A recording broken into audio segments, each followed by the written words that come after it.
Now, going over to the business blunder of the day, you have Disney pulling ABC, ESPN, and other channels from DirecTV during negotiations as they sour, which I don't want to say this is like clockwork, but it seems to happen every contract renewal. These companies get in fights, and the end user is the one that gets hurt. Now, this comes to us thanks to Liam, who's a writer over at CNN, business specifically.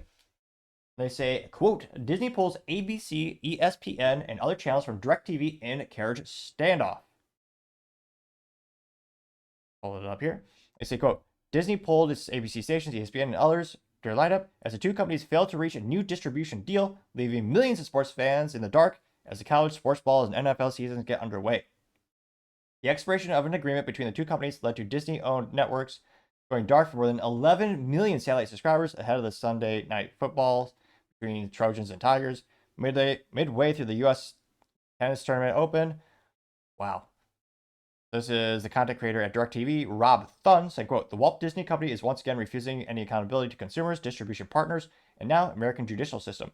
Disney is in business of creating alternative realities, but this is the real world where we believe you earn your way and you must answer for your own actions.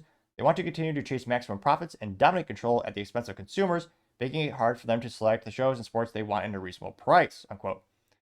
They continue saying, while the standoff knocked ESPN and Disney-owned ABC affiliates off the nation's third largest paying TV provider, also forced other networks to go dark service, including FX, National Geographic, and Freeform. So even more. Now, this is actually from Disney Entertainment's chief, Dana Waldron, saying, quote, DirecTV chose to deny millions of subscribers access to our content just as we were a week into the final week of the U.S. Open and gear up for college football opening NFL season. You also have, ESPN Chairman Jimmy Petros in a statement, while we are open to offering DirecTV flexible terms while we've extended our other distributors, we will not enter into an agreement that undervalues our portfolio of television channels and our programs. We urge DirecTV to do the best things in the best interest of the consumers and finalize a deal that would immediately restore programming, unquote. They continue saying, quote, as negotiations between the two parties rush on, Disney offered DirecTV a sports-centric package that includes ESPN networks and ABC networks, as well as a select of Disney linear channels, paired at the entertainment's giant direct-to-consumer services. A person familiar with the matter at CNN noted. Which, again, this is ridiculous. And it's also, looking at the comments really quick, pretty cyclical.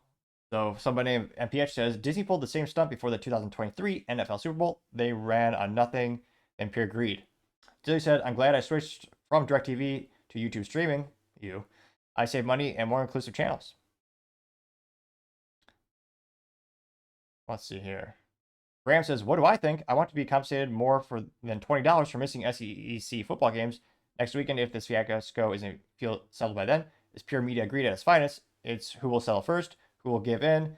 After I get what I want from DirecTV, I'm going on a long vacation to a world where I can watch what I want, when I want. Getting 2 likes. Let's see. Alvaro says, there's no such thing as DirecTV. The company, call it what it is, AT&T versus Disney, 2 big companies playing games. Which, yeah, this is a wholly owned subsidiary. And again, it is like clockwork. Like this, every time. I don't know if these companies just don't know how to negotiate properly, or they just clearly don't care about consumers because of lack of options, maybe. But every time these contracts are under negotiation, they always seem to let it expire. And I feel terrible for people who actually pay for these services because now they're not getting it at all. They're missing out. And again, some people worship the sports balls. Just missing one game means a lot to them. It's not just the monetary value of how much they pay per month for the subscription. Obviously, they receive getting more value out of it than the dollar amount because that's why they're paying for it.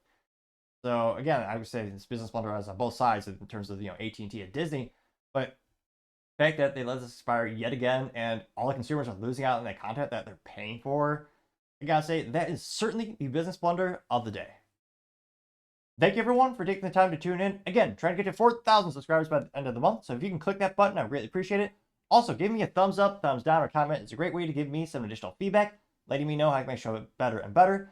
Lastly, don't forget to take time to tell your family, tell your friends, tell your coworkers, heck, tell your enemies, tell anyone and everyone.